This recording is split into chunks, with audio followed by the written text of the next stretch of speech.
सावरी part 5। Nurse अंदर आती है और कुछ इंजेक्शन और दवाई लाने को बोली। तरुण बोला, मैं लाता हूँ। दीदी ने मना किया, नहीं, तुम्हारे पैर में चोट लगी है, रहने दो। दीदी जब लेने चली गई, तरुण मेरे बेड के पास बैठा था, मेरा हाथ पकड़ के बोल रहा था, प्लीज़ जल्दी ठीक हो जाओ। मेरे मुंह से कुछ बड़बड़ाने की आवाज़ आ रही थी।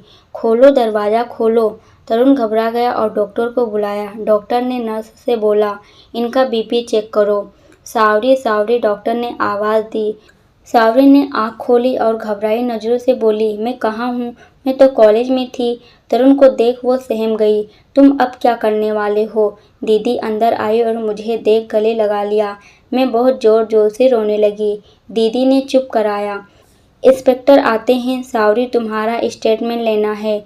तुम्हें किसी ने हरासमेंट तो नहीं किया? मैंने दीदी की तरफ देखा। दीदी ने ना में सिर हिलाया। दीदी ने बोला, जी हम अपना केस वापस लेते हैं। हमें हमारी बहन मिल गई है, इसमें किसी की गलती नहीं थी। मैं भी दीदी की बात से सहमत थी। इंस्पेक्टर ने बोला, फिर इन पेपर पर साइन कर दीजिए और सावरी से भी करा दीजिए। मैंने साइन करे। दीदी मेरे कमरे से बाहर बाकी की फॉर्मेलिटी करने चली गई। तरुण था बस मेरे साथ। वो मेरा हाथ पकड़े बोल रहा था, मुझे पता है मैं माफ़ी के लायक नहीं, फिर भी हो सके तो मुझे माफ़ कर देना। मुझे मेरी गलती का एहसास है। मेरी वजह से तुम्हें बहुत दुख हुआ। मैंने तुम्हें बहुत परेशान किया है। मुझे मेरी गलती सुधारने का एक मौका देना। मैं दिल से पछता रहा हूँ। मैं दूसरी तरफ मुँह करके कुछ नहीं बोली। साहिल सर आते हैं, बोलते हैं, सावरी अब कैसी हो? मैं बोली, सर अब मैं ठीक हूँ। तरुण भी वहीं बैठा था। साहिल सर बोले, मुझे जानकर दुख हुआ, पीहू की सगाई टूट गई। मैंने आश्चर्य से पूछा, क्या? ये कब हुआ? दीदी कमरे में आती है और बोली, तरुण, आपके भाई ने सारा अस्पताल और दवाई के बिल दे दिया। इतना सब नहीं करना चाहिए उन्हें। दीदी ने साहिल को देखा और बोली, आप यहाँ? वो बोले, हाँ, अमित से आपका रिश्ता टूटने का पता चला। मुझे ये सुनकर बहुत खुशी हुई थी। साहिल ने बताया, वैसे भी उनका परिवार सही नहीं है। पीहू खुश नहीं रहती वहाँ। मैंने दीदी से पूछा, घर कब जाएंगे? दीदी बोली, बस आज शाम को। माँ पिताजी आए, मैं अब ठीक थी, ये देख खुश थे। वो सबके लिए खाना लाए। माँ ने तरुण को भी खाना देते हुए बोली, हमारे साथ खाना खा लो। उसने मना कर दिया। माँ ने बोला, बेटा मैंने गुस्से में कुछ ज़्यादा ही बोल दिया, माँ हूँ ना? तरुण बोला, मेरी माँ मुझे बचपन में ही छोड़ चली गई थी, मैं समझ सकता हूँ। ये सुनकर माँ का दिल पसीज गया। पिताजी और दीदी ने भी तरुण को खाने को बोला। तरुण बोला, ठीक है, हाथ धो के आता हूँ। माँ ने बोला, आज मेरे हाथ से ही खा लो। माँ ने तरुण को अपने हाथों से खिलाया। तरुण के आंखों में आंसू आ गए। उसने अपनी माँ के जाने के बाद खाना खाते हुए अपनी माँ का एहसास पहली बार हुआ। तरुण माँ को अपनी भरी आंखों से देखी जा रहा था। उनमें अपनी माँ की झलक दिख रही थी उसे। माँ ने बोला, बेटा आज के बाद ये मत सोचना तुम्हारी माँ नहीं है। मुझे अपनी माँ ही समझना और माँ ही बोलना। माँ ने तरुण के माथे को चूमते हुए बोली।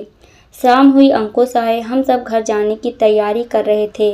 दीदी उन्हें देखकर बोली, आपने अस्पताल और दवाई का सारा बिल खुद दे दिया, ये आपने ठीक नहीं किया।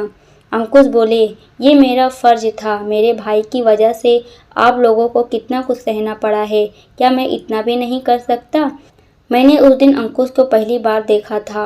वो अपने भाई से बहुत अलग समझदार थे। उन्होंने मेरे से पूछा, कैसी हो सावरी? मैं पहले भी आपसे मिलना चाहता था, पर मुझे नहीं पता था हम इन परिस्थितियों में मिलेंगे। पर आपके हाथ में ये चोट कैसी लगी थी? मैंने बताया, मुझे वॉशरूम में घुटन हो रही थी तो मैंने दरवाज़ा का लॉक तोड़ने की कोशिश की, जिसके कारण चोट लग गई थी। अब मैं ठीक हूँ, घाव भी जल्दी भर जाएंगे। आपसे मिलके अच्छा लगा।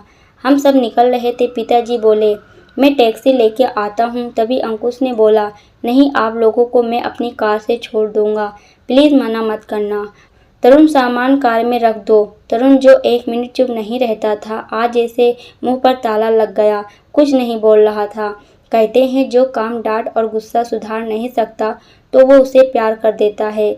उसने अपनों का ये प्यार बहुत समय बाद महसूस किया। इतना सब होने पर भी मेरे परिवार वालों ने उसे बहुत प्यार दिया था। हम घर पहुंचे। माँ पिताजी ने तरुण अंकुश को घर के अंदर आने को बोला। दीदी चाय बना लेके आई। सब साथ बैठकर चाय पी रहे थे। अंकुश ने बोला, पिताजी सॉरी सॉरी अंकल जी। पिताजी बात को बीच से काटते हुए बोले, कोई बात नहीं बेटा, तुम मुझे पिताजी बोल सकते हो, मुझे अच्छा लगेगा। उन्होंने फिर बोला, पिताजी आपसे एक विनती थी। पिताजी बोले, हाँ बोलिए। आप अब पीहू के रिश्ते के लिए परेशान नहीं होंगे जब तक कि वो अपना फाइनल एग्ज़ाम ना दे दे और जॉब ना करने लगे। पिताजी बोले, जॉब पर? अंकुश दोबारा बोले, वो मेरी कंपनी में कर लेगी जहाँ मैं भी होऊंगा, कुछ बुरा नहीं होगा इनके साथ। जरा सोचिए पिताजी, वो लड़का जिसे पीहू की सगाई हुई थी आपके हल्के से बुरे समय में ऐसा रिश्ता तक तोड़ गया। भगवान ना करे पीहू की शादी के बाद अगर ऐसा होता तो। पिताजी बोले, बात तो बेटा ठीक कर रहे हो। कितना सोच के विचार और जांच के वो लड़का चुना जो ऐसा निकला। आगे मैं जिसे देखूंगा उसका भी क्या भरोसा कैसा होगा। पिताजी बोले, पर शादी में देर की तो अच्छे रिश्ते नहीं मिलेंगे। तो अंकुश आप ही कोई रिश्ता बताना पीहू के लिए। अंकुश बोले, जी मैं इसकी जिम्मेदारी लेता हूँ तो पीहू कर सकती है ना जॉब। पिताजी चाय की चुस्की लेते हुए थोड़ा सोच के बोले, अब कंपनी आपकी है तो मुझे कोई एतराज़ नहीं। सबके चेहरे पे खुशी छा गई। मैं तरुण की तरफ देख मन ही मन बोल रही थी, वैसे मिस्टर एटीट्यूड ने तो बहुत बुरा किया, पर इसकी वजह से दीदी की परेशानी ख़त्म हो गई। तरुण अंकुश जाने लगे। हम सब कार तक साथ उन्हें छोड़ने आए। दोनों ने माँ और पिताजी के पैर छुए। माँ तरुण के सर पर हाथ फेराते हुए बोली, आते रहना बेटा, अब मेरे दो बेटियों के साथ दो बेटे भी हैं। अंकुश दीदी के पास आते हैं तो दीदी धीरे से बोली, थैंक यू सो मच। अंकुश बोले, कॉफ़ी अभी पेंडिंग है आपकी। दोनों में मुस्कान छिड़ जाती है। तरुण बस मुझे ही देख रहा था, उसकी आंखों में पछतावा था। फ़ोन बज रहा था घर में। माँ ने उठाया तो पता चला मामा जी के लड़के की सगाई है, उनकी कोई बहन नहीं है। माँ ने बोला, पीहू और पिताजी चले जाएंगे, मैं सावरी के साथ रहूंगी। सावरी ठीक नहीं हुई है अभी। अगले दिन पिताजी दीदी चले गए। कुछ दिन में छुट्टी के बाद तरुण का पैर ठीक हो गया, पर मेरे हाथ की चोट अभी नहीं सही हुई थी। कॉलेज में प्रैक्टिकल शुरू होने वाले थे। घर में दीदी के बिना मन भी नहीं लग रहा था, तो मैं कॉलेज गई। सब छात्र और प्रोफेसर मेरे से मेरा हाल चाल पूछ रहे थे। तरुण दूर खड़ा मुझे देख रहा था। क्लास शुरू हुई। सर आए और बोले, प्रैक्टिकल 3 दिन बाद है, जिसकी आपको फाइल और बनानी है। टॉपिक बोर्ड पर लिख दिए गए हैं, इनमें से 6 टॉपिक लेने हैं। मैं वो टॉपिक उतारने के लिए पेन ली, पर चोट सीधे हाथ में होने से पेन भी सही से नहीं पकड़ सकी। तरुण ये सब देख रहा था। उसने वो टॉपिक लिखे मेरे सीट पर रख दिए। नेहा तरुण को ऐसे घूर रही थी जैसे तरुण ने कोई चोरी की हो। मेरा मन तो नहीं था तरुण की मदद लेने को, पर और कोई विकल्प भी नहीं था। 10 मिनट का रिलैक्सेशन था। मैं अपनी दवाई खाने के लिए निकली। मेरे बोतल में पानी ख़त्म हो गया। जैसे ही मैं पानी लेने उठी, तरुण ने दूसरी बोतल मेरे सामने की। मेरे लिए उस पर अभी भी भरोसा करना मुश्किल था। मैंने अपनी बोतल उठाई और पानी लेने चली गई, पर बोतल का न तो ढक्कन ही खुल रहा था, न मैं पानी हाथ से भर सकती थी। तरुण पास आया, हाथ से बोतल ली और पानी भर के हमें थमा दी। कुछ नहीं बोला। साहिल सर भी मेरे से हाल चाल पूछ रहे थे। वो बोले, छुट्टी हो तो मेरे साथ चलना, मैं अपने बाइक से छोड़ दूंगा। अभी तबीयत ठीक नहीं है, कहाँ बस में धक्के खाओगी। मैंने बोला, जी सर, अभी तो फाइल बनाने की परेशानी है, हाथ ठीक नहीं है, दीदी भी घर पर नहीं है। साहिल सर ने बोला, मैं बना दूंगा। मैंने मना करते हुए बोली, नहीं सर, मुझे पता है फाइल तो आपको भी बनानी है, आप परेशान ना हो, हम मैनेज कर लेंगे। तरुण ये सब बातें सुन रहा था। वो अब साए के जैसे मेरे पीछे रहता। छुट्टी होने पर साहिल सर मेरे से बोले, सॉरी सावरी, पता नहीं कैसे बाइक के टायर की हवा निकल गई है। मैंने बोला, कोई बात नहीं सर, मैं चली जाऊंगी। इतने में तरुण बाइक लेके मेरे पास रुका और चुप्पी तोड़ते हुए बोला, बैठी। उसके आवाज़ में आदेश देना जैसा था। मैं बिना कुछ बोले बस के लिए चलने लगी। वो फिर बाइक मेरे सामने ले आया और बड़े ही हक से बोला ना बैठ जाओ, मुझे भैया ने बोला है छोड़ने को। मैं फिर बिना बोले आगे बढ़ी। वो फिर मेरे पास आया और बोला, तुम क्या चाहती हो, मैं तुम्हें गोद में उठा के लेके जाऊं? अगर नहीं बैठी तो मैं गोद में उठा कर लेके जाऊंगा। मैं उसे आश्चर्य भरी नज़रों से देख रही थी। वो बोला, अच्छा तो तुम यही चाहती हो तो यही सही। वो उतरने लगा बाइक से। मैं घबरा गई और बाइक पर बैठ गई। वो मुस्कुराते हुए चल दिया घर। पूरे रास्ते हम चुप थे। घर पहुँचे तो वो बोला अंदर नहीं बुलाओगी। मैं उसके तरफ घूरे बिना बोले कि घर में जब तक माँ ने तरुण को देखा और अंदर बुलाया। तरुण ने पैर छुए और बोला, माँ भैया ने बोला है सावरी जब तक पूरी तरह ठीक न हो जाए मैं उसे ले जाऊं और घर छोड़ दूं। माँ ने चाय दी और मेरे बचपन की बातें बताने लगी। जाते हुए बोला, मैं सुबह लेने आऊँगा सावरी को। जाते हुए भी पैर छुए और चला गया। मैंने बहुत कोशिश की फाइल बनाने की, पर मैं एक लाइन भी नहीं लिख सकी। सुबह कॉलेज जाने के लिए तैयार हुए। घर के बाहर बाइक के हॉर्न की आवाज़ आई। देखा तो तरुण था। फिर हम दोनों कॉलेज पहुँचे। जब कॉलेज के अंदर पहुँचे तो सब ऐसे घूर रहे थे जैसे हम कोई दूसरे ग्रह के हो। साहिल सर बोले, तरुण बहुत अच्छा किया तुमने, पर तरुण तुम्हारी आंखों को क्या हुआ, इतनी सूजी क्यों है? वो बोला, देर रात तक पिक्चर देख रहा था। नेहा अपनी सहेलियों के साथ आई और बोली, क्या बात है साव, तुम्हारे मासूम चेहरे का बहुत अच्छे से फ़ायदा उठा रही है। मैंने उससे पूछा, मतलब क्या है? नेहा गुस्से में बोली, तुम जैसी लड़कियां ना मासूम बन तरुण जैसे लड़कों को फंसाती हैं। बहुत अच्छे से जानती हूँ तुम जैसी लड़कियों को। तरुण को मेरे साथ देखकर तुम्हें जलन होती थी ना? मेरे कुछ समझ में नहीं आ रहा था। नेहा का इतना बदला रूप में रो रही थी। वो मुझे सुनाए जा रही थी। तभी तरुण की आवाज़ आती है। वो नेहा के पास आता है। नेहा एकदम से आवाज़ में मासूमियत भरे बोली, तुम नहीं जानते तरुण। चेहरे से भोली तुम्हें फंसाने के लिए तुम्हारे साथ ज़बरदस्ती जाती है। तरुण नेहा को डांटते हुए बोला, बिल्कुल चुप, खबरदार जो अगर कुछ भी बुरा सावरी को या इसके खिलाफ बोला तो मैं अपनी मर्जी से लाता हूँ। कोई किसी को ज़बरदस्ती नहीं करता, समझी? और अपनी सोच को थोड़ा ऊपर उठाओ, कुछ ज़्यादा ही नीचे गिर गई है। मैं क्लास में बैठी रो रही थी। तरुण आया रुमाल आगे करते हुए। मैंने उसे देखा और नेहा का गुस्सा भी उस पर निकाल बैठी। मैं बोली, खुश हो ना तुम, ये सब करा के मना किया था ना मैंने। क्यों नहीं चैन से रहने देते मुझे? क्यों पीछे पड़े हो? नहीं चाहिए कोई मदद, दूर रहो मुझसे। मैं रोते हुए बोलती जा रही थी। तरुण बोला, ठीक है, जब तक तुम नहीं बोलोगी मैं तुम्हारी मदद नहीं करूँगा, पास भी नहीं आऊँगा। बस ये फाइल ले लो, देख लेना सही बनी है कि नहीं। फाइल रख के वो चला गया। वो प्रैक्टिकल फाइल थी। उसने पूरी रात जाग के बनाई थी मेरे लिए। जो लड़का खुद से अपने नोट्स नहीं बनाता था, दूसरों से लिखवाता था, उसने फाइल बना दी थी, वो भी किसी दूसरों के लिए। फाइल बहुत अच्छे से बनी हुई थी। सारे डायग्राम भी बहुत सुंदर थे। उस फाइल में एक लिफाफा भी था। मैं वो लिफाफा खोलती हूँ जिसमें बहुत ही प्यारा सा सॉरी कार्ड होता है, जिसमें लिखा होता है, मुझे पता है मेरी गलती की माफ़ी नहीं, पर जब मैंने तुम्हें हॉस्पिटल में देखा मैं खुद को माफ़ नहीं कर पाया। मुझे दिल से पछतावा है। मैंने तुम्हें बहुत दुख दिया है। हो सके तो मुझे माफ़ कर देना।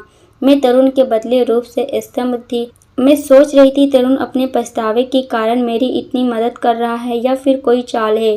तरुण ने अब तक जो भी कुछ मेरे साथ किया था उसे सोचते हुए मन उस पर विश्वास करने को राजी नहीं था। क्लास शुरू हुई। सर क्लास में आए तो सबसे प्रैक्टिकल फाइल जमा करने को कहा, जिससे इन पर स्टैम्प और सर के साइन हो सके। मैं तरुण की मदद नहीं लेना चाहती थी, पर फाइल आज ही जमा करनी थी, इसलिए जमा कर दी। सर ने बोला, जैसा कि मैंने पहले भी बोला था, हमारा विभाग टूर पर जाएगा। जिसे भी जाना है कल तक नाम लिखवा दे। ये काम तरुण तुम करोगे। जिसे जाना है उनका नाम लिख के देना। 3 दिन बाद निकलेंगे। नेहा ने पूछा, कहाँ जा रहा है टूर सर? सर ने बताया, नैनीताल और मसूरी जाएगा। 12 दिन का होगा टूर। होटल में रुकेंगे सब। वो अक्टूबर का महीना था। क्लास में सब खुश हो गए। सब आपस में प्लान बनाने लगे। मैं चुप बैठी थी। तरुण को सब नाम नोट करा रहे थे। जब सबके नाम हो गए तो बार बार मुझे देखकर बोल रहा था, किसी और को नाम नोट कराना है? मैंने कुछ नहीं बोला। उसने वो पेपर सर को दे दिया। सर ने क्लास में ही उसे दोबारा तेज तेज पढ़ के चेक कर रहे थे। आखिरी नाम बोले, सावरी। मैं चौंक गई। मैं कुछ बोलती इससे पहले ही सर ने बोला, सावरी तुम भी जा रही हो? बहुत अच्छा किया, और क्लास से चले गए। मैं तरुण को नाराज नज़रों से देख रही थी। क्लास में रिलैक्सेशन ब्रेक था। नेहा और उसकी कुछ सहेलियां मेरे से बोलती हैं, तो सावरी तुम भी जा रही हो? हाँ सही है, चलना, तुम सफ़ेद सफ़ेद बर्फ़ में सबसे अलग दिखोगी। नेहा बोली, नहीं नहीं, जैसे दूध में गिरी हुई मक्खी। सब हंस रहे थे, मुझे तो जैसे आदत हो गई थी। मुझे लगा मुझे ये हमेशा झेलना पड़ेगा। आंसुओं को दबाए बैठी रही और तरुण को मैं माफ़ क्या करती, मुझे उस पर और भी ज़्यादा गुस्सा आ रहा था। न वो मेरा नाम लिखता, न ये सब सुनना पड़ता। मुझसे बर्दाश्त नहीं हो रहा था। मैं उठ के बाहर जाने लगी। अभी तरुण सामने खड़ा हो जाता है, मेरा रास्ता रोक के। मैं आश्चर्य भरी नज़रों से देख रही थी उसे। वो बोला, नहीं सावरी, अब नहीं। सारी क्लास में सन्नाटा सा फैल गया। वो बोला, बहुत नज़रअंदाज कर लिया तुमने, अब ये सब फेस भी करो। जवाब दो, भागो मत। उसने मेरा हाथ पकड़ा और क्लास में सबके सामने खड़ा किया और बोला, हाँ तो अब बोलिए, क्या कह रहे थे आप लोग? सावरी की रंगत का मजाक बनाने वाले, पहले खुद के मैले सोच को तो देख लो। नेहा बोली, तरुण मत भूलो, तुम भी इन सब में से ही थे। तरुण बोला, हाँ था, पर अब नहीं। मैंने सावरी के खूबसूरत मन को नहीं देखा था, अब देखा, वो बहुत सुंदर है। वो बोलते बोलते मुझे देख रहा था। कुछ पल के लिए नजरें टिकाए जैसे कहीं खो गया, फिर झटके से बोला, और इंसान की रंगत तो बदल सकती है, पर तुम जैसे गिरे सोच का कोई इलाज नहीं। अगर किसी ने भी सावरी को कुछ भी बुरा बोला तो मुझसे बुरा कोई नहीं होगा। नेहा को तो जैसे 100 डिग्री ताप चढ़ गया हो। वो गुस्से में बोली, तरुण तुम्हें क्या हो गया है? दिमाग तो सही है तुम्हारा? इस अंधेरा चश्मिश बहन जी के लिए हम सबसे दुश्मनी कर रहे हो? तरुण बहुत तेज गुस्से में बोलता है, दिमाग तो अब सही हुआ है। ये जो नाम का टाइटल सावरी को दिया है, इससे ही पता चलता है तुम्हारी सोच कितनी काली है। नेहा झल्लाती हुई बोली, जैसी है वैसी ही तो बोला है, वो बदल थोड़ी न जाएगी। तरुण चिल्लाते हुए बोला, मैं बदल के दिखाऊंगा। एक आवाज़ आती है, क्या हो रहा है ये सब? प्रोफेसर सर आ जाते हैं। तरुण बोला, कुछ नहीं सर, टूर की प्लानिंग कर रहे थे सब। सर बोले, 3 दिन बाद जाना है, अभी अपनी अपनी सीट पर बैठो। क्लास पूरी होती है, मैं अकेले बस से घर पहुंचती हूँ। दीदी और पिताजी भी आ जाते हैं। मैं दीदी के गले लग जाती हूँ। दीदी माँ को कपड़े दिखाती है जो मामा जी ने सबके लिए दिए थे। थोड़ी देर में तरुण आता है। माँ पिताजी के पैर छूता है। दीदी कॉफ़ी लाती है। तरुण बोलता है, आज भैया का जन्मदिन है। माँ पिताजी के जाने के बाद भैया ने कभी अपना जन्मदिन नहीं मनाया, पर इस बार आप लोग उनकी कमी पूरी करने के लिए हो तो मैंने भैया के लिए एक सरप्राइज पार्टी रखी है, जिसमें भैया के दोस्त और कुछ खास लोगों को बुलाया है। मैं चाहता हूँ आप लोग भी ज़रूर आएँ पार्टी में। पार्टी शाम को 7 बजे से है। पिताजी बोले, मेरे बेटे का जन्मदिन है, हम सब ज़रूर आएंगे। दीदी बोली, हाँ पर सावरी किसी पार्टी में नहीं जाती तो पिताजी और माँ चले जाएंगे। तरुण बोला, लगता है सावरी ने मुझे माफ़ नहीं किया। दीदी बोली, नहीं तरुण, वो अपने रंगत के कारण कंफर्टेबल नहीं हो पाती। तरुण कुछ सोचते हुए बोला, माँ मैं सावरी को अपने साथ ले जा सकता हूँ। जन्मदिन की तैयारी के लिए मदद चाहिए, पीपीटी बनवाऊंगा। भैया की बचपन से लेके अब तक की फ़ोटो से सरप्राइज रहेगा।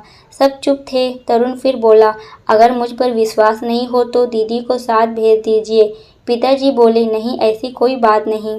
पिताजी ने मुझे बुलाया और बोले, इनके भैया का जन्मदिन है, इन्हें तुम्हारी मदद चाहिए, चले जाओ इनके साथ।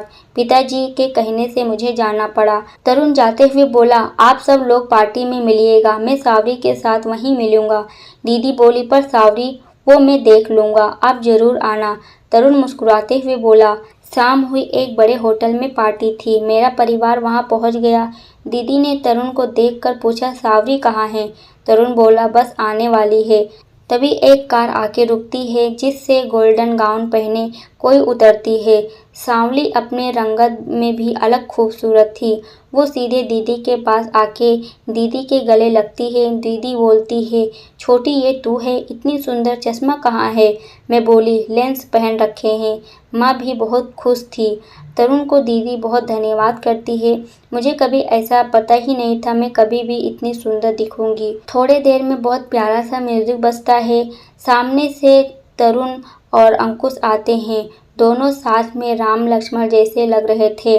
तरुण माइक लेके बोलता है, हैप्पी बर्थडे भैया, आपने बहुत कुछ दिया है मुझे। आप ही मेरा परिवार हैं। मैं आपसे बहुत प्यार करता हूँ। आई लव यू भैया।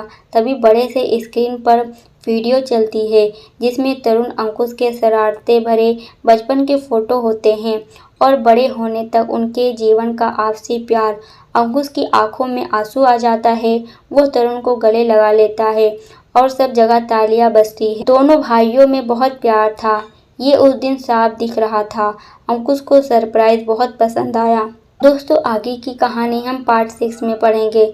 अगर आपको ये वीडियो पसंद आई हो तो वीडियो को लाइक ज़रूर करिएगा और अगर आप हमारे चैनल पर नए हो तो प्लीज़ चैनल को सब्सक्राइब कर दो, जिससे हर वीडियो की नोटिफिकेशन आपको मिलती रहे। ये वीडियो देखने के लिए आपका बहुत बहुत धन्यवाद।